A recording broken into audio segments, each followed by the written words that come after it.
Welcome, everybody, to a new episode of The Shift. Tyler, can you start us off today? Yeah. Sorry about that, Joe. I totally got ready to go, and then I heard your voice. I'm like, I need to stop. Oh, well.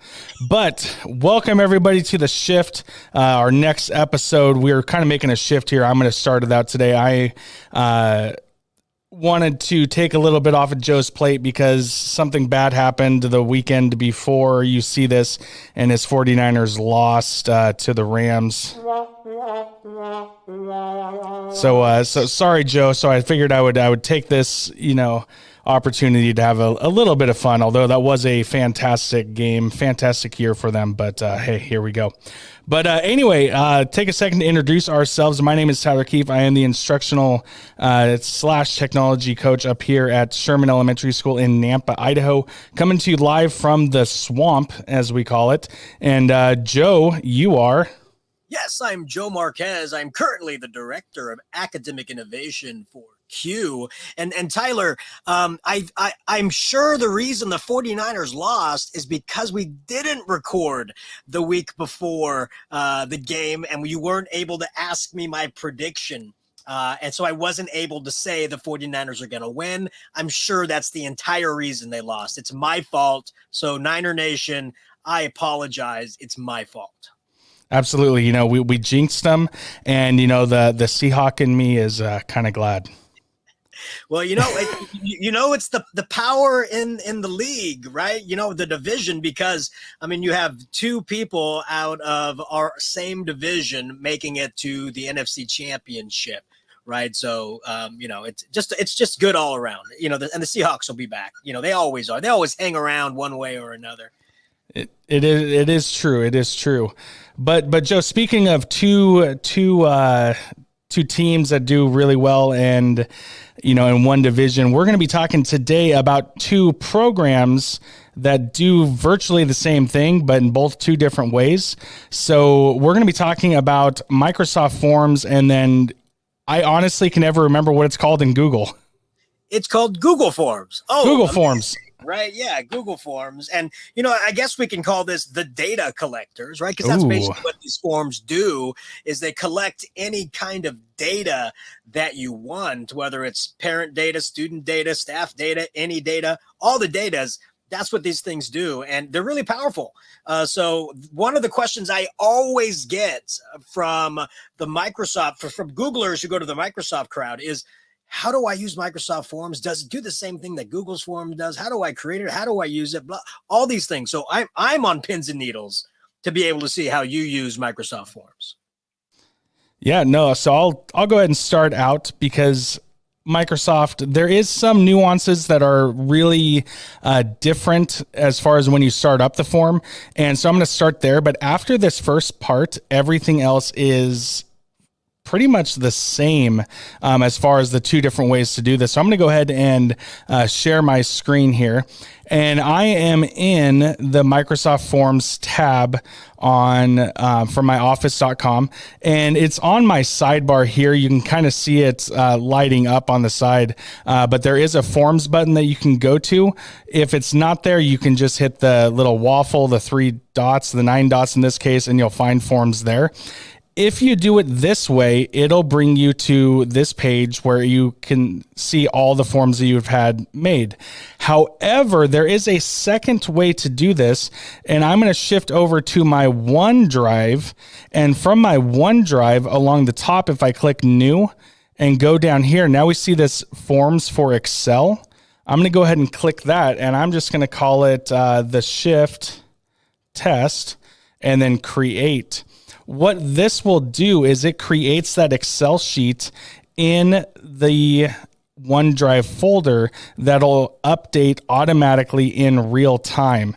So you don't have to worry about downloading the Excel file and every single time there's an update, which is what you have to do if you're going in this way. You would have to open up the form and then download the Excel sheet, whereas this way it's all updated automatically. Now, once we're in here, it is really, really simple to use. All you got to do, click over. Here's your title. This is where you can put an image at the top if you want. You can enter a description, This is just a test. And then you can add a new question. Within here, you can add a multiple choice, text fill, a rating. You can have them put a date in. And then there's a few other ones, like you can have them sort answers. You can do the Likert scores. The file upload, that's actually really good if you want your students, let's say they need to take a picture of something they've physically made, they can send you a picture. And then the net promoter score, I'll be honest, I don't really understand how that one calculates anything, so I'm not going to mention it much. But then you can make a new section. When you make a new question, this is the simplest thing on earth, so I'm not going to really explain. I'm just going to fill this in really quick. Who won the NFC West? And let's see. We have the Seahawks, Cardinals, the 49ers, and the Rams. And then from here, you can make it a required answer, so they have to answer it or not, multiple answers. There's those few different answer or options on there, and you can just keep going and going and going. The next part on here that I want to mention is this right here where it says add branching. So if they wanted to, and then let's say that they picked the 49ers, then you could pick where it goes to next. So if they pick the 49ers, it can go to this section.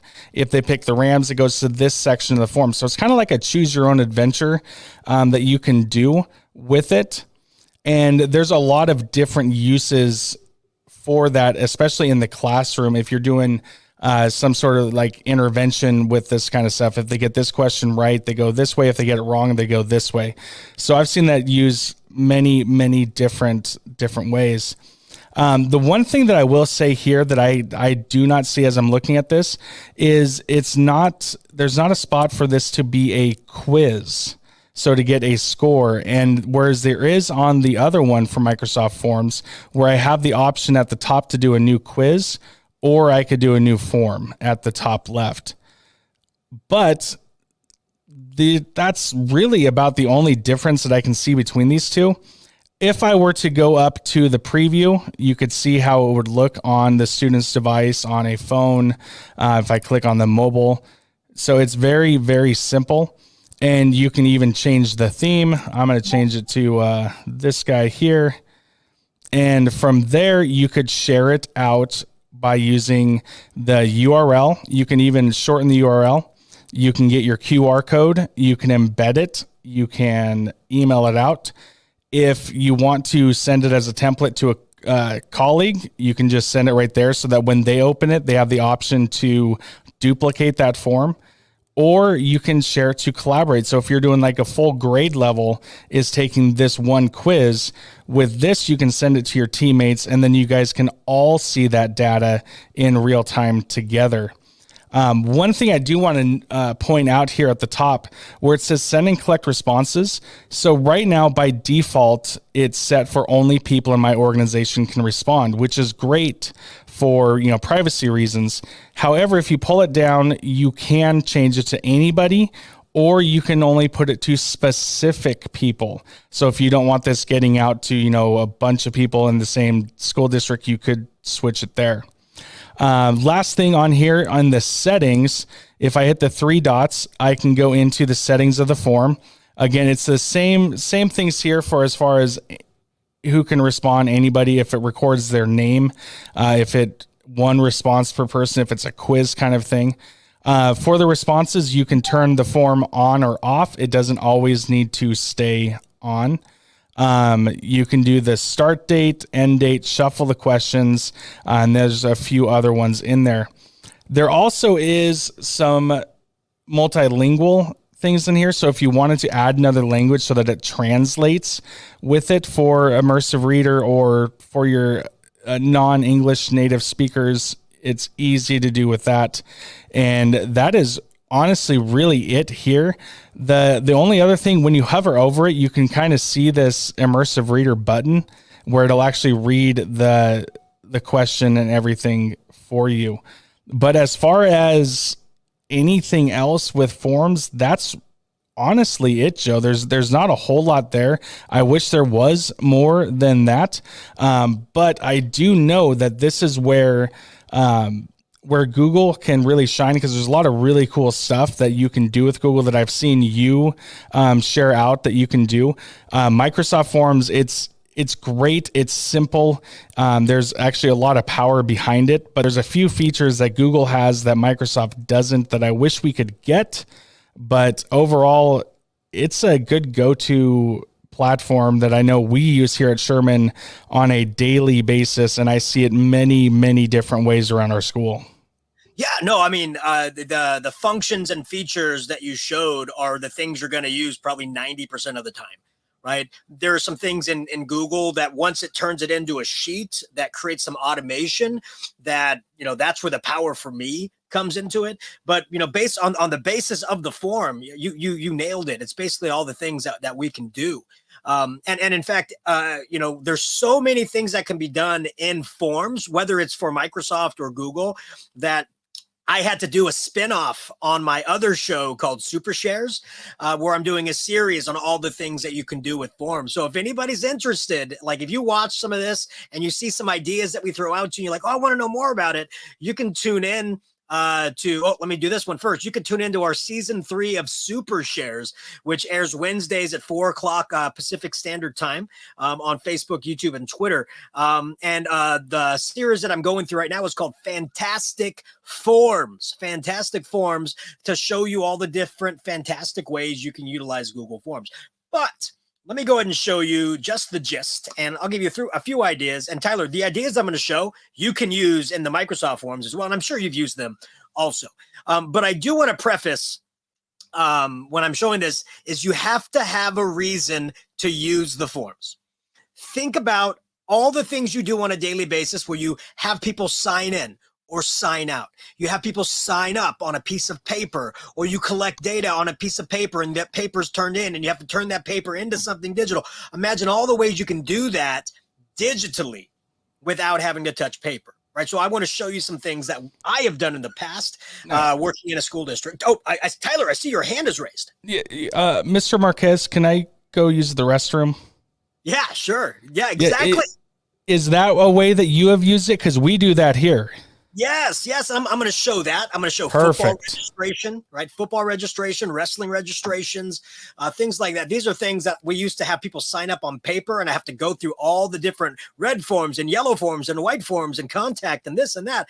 And then we would have to, if a student had an accident or got injured, we'd have to go and look through all those yellow papers and find the emergency contact. We had it all collated in our phones because we use forms. So I'm going to show all these things for you. Scavenger hunts. That's another way. I'm going to show you scavenger hunts, historical scavenger hunts. Have you ever heard of that game called Breakout EDU, right? Where you get this actual physical box and you put locks on it. You can make digital locks with Google Forms as well with these scavenger. They can't move on until they get the exact right answer you want them to. So show you some of these things right now. So here we go. Let's go ahead and do it. So here we are. This is Google. This is what we talked about when we talked about the cloud software. This is Google Drive. So to create a new form, all you have to do is go to New, hover over Forms. Now, as always, you can create a blank one. You can create a quiz, or you can find a template. The templates can be created in your school and have pre-made templates for all these things. So like Tyler, you were talking about bathroom passes. You don't have to create it from scratch. The school can create a template for the bathroom pass, and then all the teachers can use it, right? So that's pretty cool. So I'm just going to just click on this just to create a new form so you can see what we have popping up. So when you come up here, it just boom, all of a sudden creates a new Google form. This form is in your Google Drive. You don't have to save it there. It's automatically saved. After every keystroke, it's automatically saved. So no needing to save at all. It does it automatically for you. Right up here in the corner where it says untitled form in the upper left corner, that is the name of the file that you will find in your Google Drive, right? Now, a lot of times the name of the file is also going to be the name of the form, but that's not always the case. You can always change them if you wanted to. So I'm going to just call this one the Shift as well. Boom, the Shift. Notice if I title it the Shift up here, it automatically changes that to the title down here. Then here's the description you can put in also. Before you get started, definitely run over to your settings. I'm going to run over to my settings. You can make this a quiz if you wanted to. So if you have multiple choice, you can select which one of those multiple choice is the correct answer, so on and so forth. You can release the grades after they hit submit. The kids instantly get emailed their score if you wanted to. You can select review later. That means they don't get their scores yet. You can do a quick review with them and then release their scores if you wanted to. If they're on a Chromebook that is managed by the school, you can select lock mode right here. That means they cannot change the tab to go back and look at different web pages for the answer. That's traditionally called kiosk mode, but you can do that right there as the teacher, lock it on and off. You can have the students receive their missed questions, correct answers if they got it incorrectly, see the point values, and then you can give a default point value. If this is a test where every question is worth 1 point, you can click on 1. If every question is worth 10, you can go to 10. And yes, each individual one can be changed if you wanted to. If one question is going to be worth 10 and the rest is 1, just make all of them 1 and then change that other one that's 10 to 10 when you get there. But this is not going to be a quiz, so I'm going to turn that feature off. Here's the responses. Do you want it to automatically collect an email address? I always ask for an email address, always, because you never know if they're going to type in their correct name, right? So you always have the email address. I also collect the email address because if you get it into a Google Sheet, you can use that email address to send an email if you wanted to. And then it says send the responders a copy of their response. You can turn that on or off. Allow editing their responses. So if they get their responses back and you want to give them time to go back and make changes and submit again, you can definitely turn that on or off. You can restrict it to users in your domain. Tyler, I believe this is what you were talking about in Microsoft Forms. If I leave this on, and I'm making this form to send home to parents, if I leave that on, parents will click on this and it'll say, you do not have access to this form. And in most school districts, that is defaulted turned on. So if you're doing this for your students, that's fine. If you're doing this for your staff, that's fine. But if you're doing this for anybody outside of your school district, definitely turn that off. I'm going to turn that off right there. And then you can also limit it to one response. If you select limit to one response, you also have to select collect email addresses. That is the only way it can limit, by knowing what email address is responding. This is great if this is almost like a vote. If you're trying to vote on, let's say, a school design for a t-shirt, and you don't want people to stuff the ballot box, right, so to speak, by filling this out multiple times. If you limit it to one response, then you know each student can only vote once, and you're getting a true tally. So definitely do that. I'm going to turn that off for now, and I'm going to turn off collect email addresses off for now also. And then here's the form defaults. Again, you can have it default every time you open up a form, it collects email addresses. So it has it in 2 spots. Kind of tells you collecting an email address is pretty important in Google Forms. And then finally, question defaults. Make the questions required by default. Again, if the majority of your questions need to be answered, leave that on. And then you can individually turn answers off, like comments. You may not need people to leave you a comment. Give them the option, but don't make it required, right? But if everything else is required, leave it on. So I'm going to leave that on by default. So, and then here's responses. In this responses, you're going to get a quick, a batch of data from all the responses that are being turned in. If it's multiple choice, you see which one is correct and which ones are not. If it is, if you're trying to see which selection is more popular, you'll get a pie chart. So you'll get all the data right here, but it will also create a Google spreadsheet or a Google Sheet for you also. So that's there also. And then this is where, Tyler, where you're accepting responses. So if you're done accepting responses, you can turn that off. So nobody can fill this form out again. Let's say voting is over. You turn it off once voting is over. So let's go into the questions. Notice because I selected email responses, emails required, it automatically places that email right here. I always ask the first question, what is your name? Again, this is going to turn into a spreadsheet, and every question becomes a column or a cell in that spreadsheet. So if you are going to collate the spreadsheet and try to figure out students' names, if you're doing it by last name, but you only ask the student, what is your name? They're going to type their first name first. So you have to decide, how are you going to resort your spreadsheet? How are you going to resort your answers? Always have that at the top of mind. So I put down first name with a question. So what is your first name? Google does a pretty good job at identifying what question type you are looking for. And so notice it automatically changed this from multiple choice to a short answer, because it assumes there's not going to be a multiple choice for names, right? It's going to be typing in a name. I'm going to click this duplicate button, and I'm going to change first here to last. There we go. So now we have last name right there. Again, because we made the required default, it automatically makes it default again. Here's the next one. I'm going to click on plus. Notice it automatically states to default multiple choice. I'm going to put down, what is your age? Question mark. Now, here it doesn't know. Is that multiple choice or is it going to be free response? I'm going to change it to free response. But again, Tyler, what are the two types of responses somebody can give you if you just ask them, what is your age? You could, a number or a word. Or a word, right? Again, if you're trying to collate that on your sheet, it is going to collate by letters first, numbers second. It's going to totally ruin if people say 8, 7, 9, and then they spell 8, 7, it's going to ruin your collation and it's going to ruin your data. So under these three little dots right down here, you can do a little bit extra. You're going to come down to response validation. It has to be a number, and it just has to be a number that is a whole number. I don't want 7.5. It's just 7. Okay, until you turn 8, you're 7. So I'm going to click whole number. And then custom error text, please use number. Let me show you what that does. I'm going to click on preview. What is your age? 2. It's error.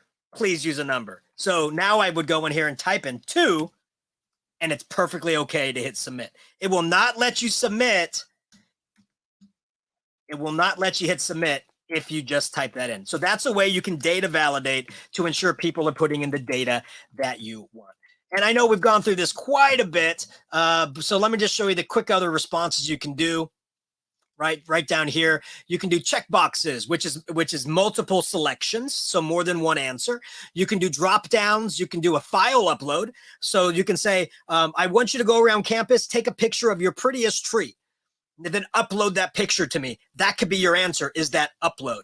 Or if you are having students do some math work, but they're doing all of their longhand on a piece of paper, you could say at the end, please take a picture of your longhand and turn it in with your exam so that you get a physical copy of something they are working on. A lot of things you can do for that file upload. Linear scale on a scale of 1 to 10. Multiple choice grid if there's an x-axis and y-axis and they have to select multiple places. And then the same thing with that checkbox grid, multiple selections there. And then date and time. If you want somebody to say, hey, when can you meet me? And they can select a date and an actual time. So those are all the different things that you can do there. One of the cool things I absolutely love, Tyler, is what if there are like 5 different questions you always ask, right? You don't want to have to redo them every time. You don't want to keep typing in those 5 different questions every time you make a new form. So you can do this, import questions from a previous quiz. So all of your other quizzes are here, and you can select it and just move over questions you've already created. So for example, what if you did unit 1 quiz, unit 2 quiz, unit 3 quiz, and then before you go to unit 4, you want to do like a semester quiz. And so you want to pull questions from unit 1, pull questions from unit 2, pull questions from unit 3. Instead of having to retype all those, you can just go and select the ones you want to pull over. Saves you time and all that stuff as well. You can have a picture as your question, right? You can show a picture and you can say, who's the artist that drew this? If you're an art teacher, if you're a football coach, you can, and you want to see if your students know the plays. What play is this? right? You can actually ask your football students those things. So a lot of different cool things that you can do. You can even add a video from YouTube. Google owns YouTube. Play the video at a certain spot and then ask a question about the video. So a lot of cool ways that you can do that. Now, let me show you one I've already made right here. So here's a form. So I'm going to come through here and I'm going to select preview, and I can type in my email, jmarquez@q.org. Done. First name, Joe. I'm going to put my last name, Salamander, just so you know it's a new one because I already did this before. What's your favorite movie? I'm going to type in The Program. That's a really good movie. James Caan. You see that one, Tyler? The Program? Oh, yeah. One of the best football movies out there. Love it. It's good. And then here we go. Favorite book. Well, right now, I don't really have a favorite book, but I am reading the Harry Potter series to my daughter. So is my son. Add in there. There we go. Favorite video game.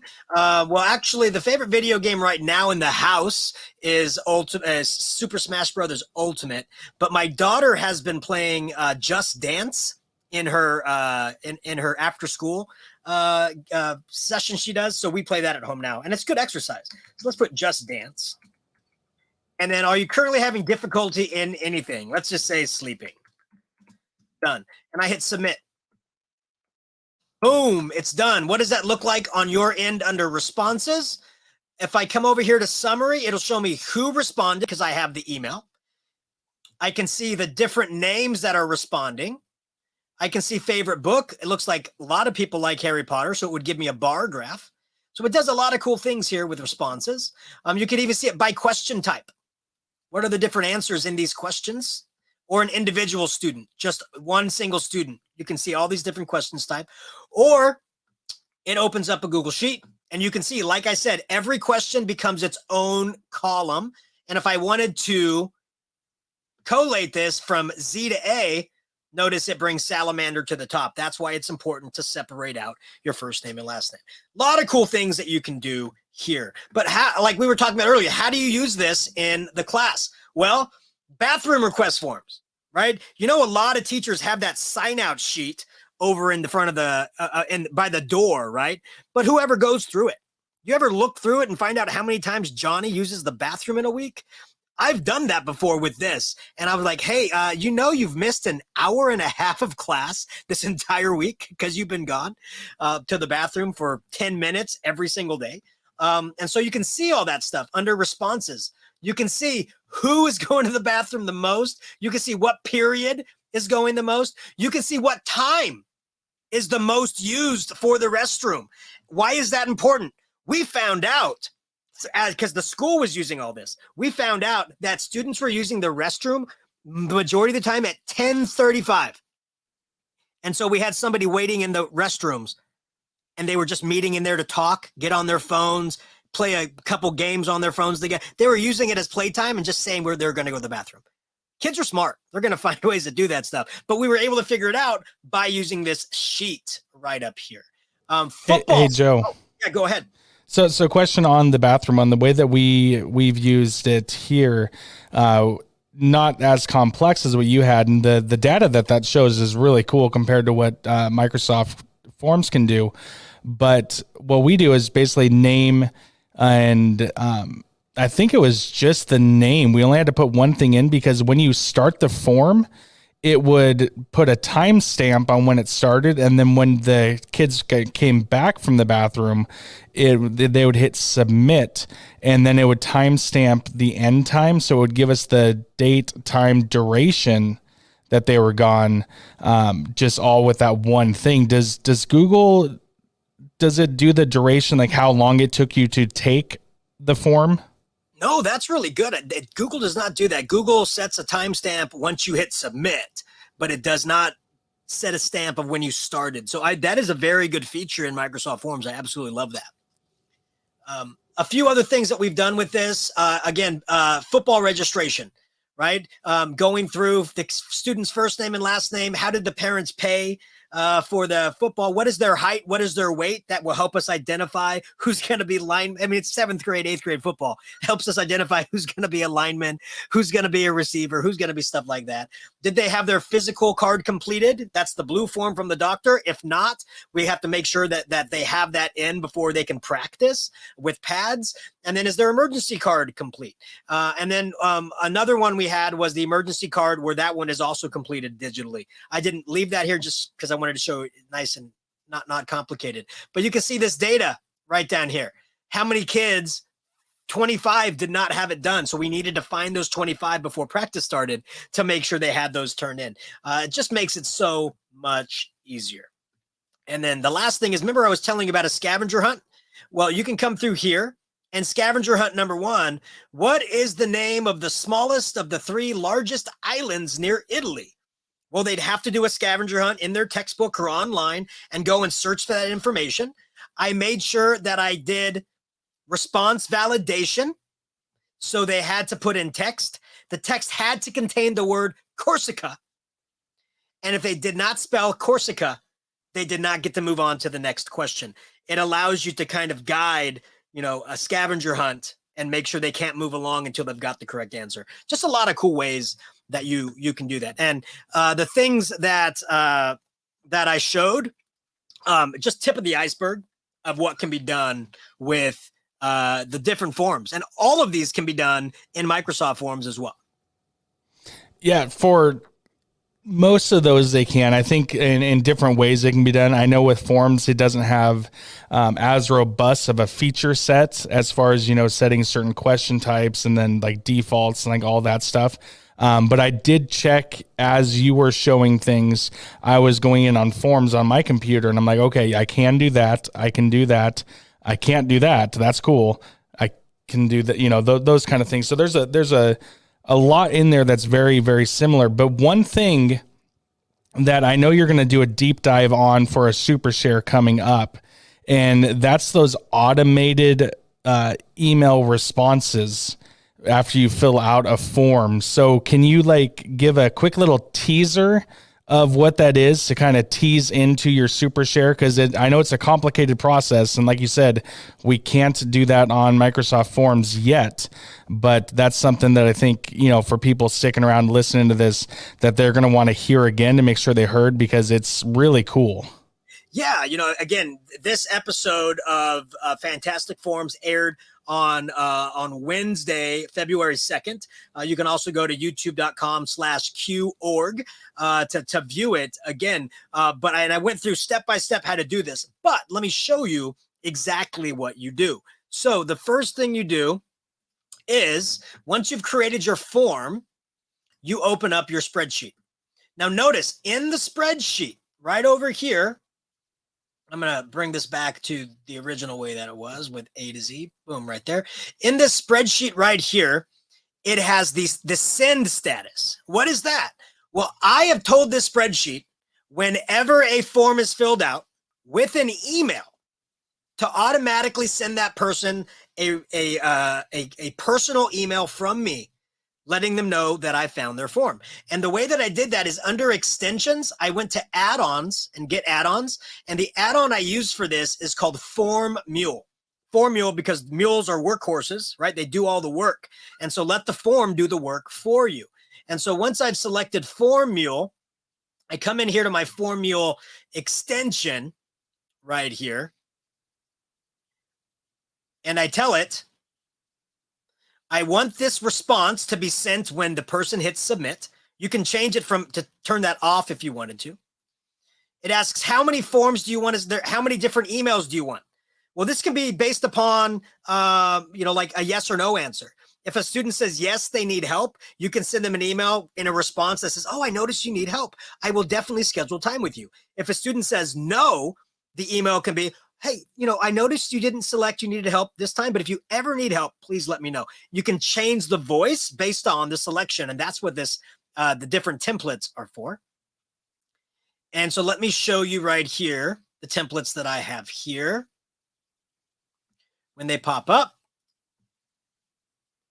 So in the templates right here, it utilizes tags. So the tags are titled by your columns. So I said, email address, that's a tag. It'll send it to that email address. A subject line, hi, first name, that's the tag. So whatever that first name is, it's automatically going to put that name in there. It says, hi, first name. Thank you for filling out the form. I see your favorite movie is, and whatever favorite movie they put, it'll put that in there. Mine too. It sounds like, oh, I like it too. Like you're writing this personal note. And so when you're all done, you take a look. Hey Joe, thank you for filling out the form. I see that your favorite movie is The Program. Mine too. I'm also interested in the Harry Potter books. Thank you for reading them. See you in class tomorrow. And I also see that you needed help with something that's difficult for you. Sleeping. I'll help you with that tomorrow. Right? So everything that I put in it automatically creates an email. It said the email was sent, and you can double check that by clicking on your email and look at sent. And you can notice, boom, that email was indeed sent to my Q email at 3:23. Automatic. I didn't do anything. All I did is set up that form. And so that's how you can create that automated workflow, all about it. So that's it in a nutshell. But if you want to know more, I have a whole 25-minute episode on how step-by-step on how you do that. Just go to that YouTube channel and check it out. Yeah, no, it's good stuff. And, there's a ton of different ways to use this in the classroom, to use it as like an academic coach, a tech coach, use it as a sports coach. So I honestly would love to hear what viewers are, or how they're using it too. What other creative ways? So if that is something, you can follow me or send me a message on Twitter. My handle's right down there at Keef67. Joe, I know you would love to hear some more new creative ways for that as well. His Twitter handle at Joe Marquez70. But Joe, where are we going to go to next when we take our next shift? Well, you know what? I think it's an easy shift, right, over to the spreadsheets, right? Because it populates on yours, it populates on mine. Let's just dive into the spreadsheets. I know they aren't always, the most fun thing to do, but I think the thing that's always stuck with me is when I first started working with spreadsheets, somebody said, hey, listen, all that other stuff is pretty cool, right? But the real magic happens in the sheets. And I was like, oh, you're right, because it happens in the spreadsheets. So definitely we're going to dive into spreadsheets and show you how magic happens in the sheets. But beyond everything else, shift happens. And when it does, we're going to be there to help you out.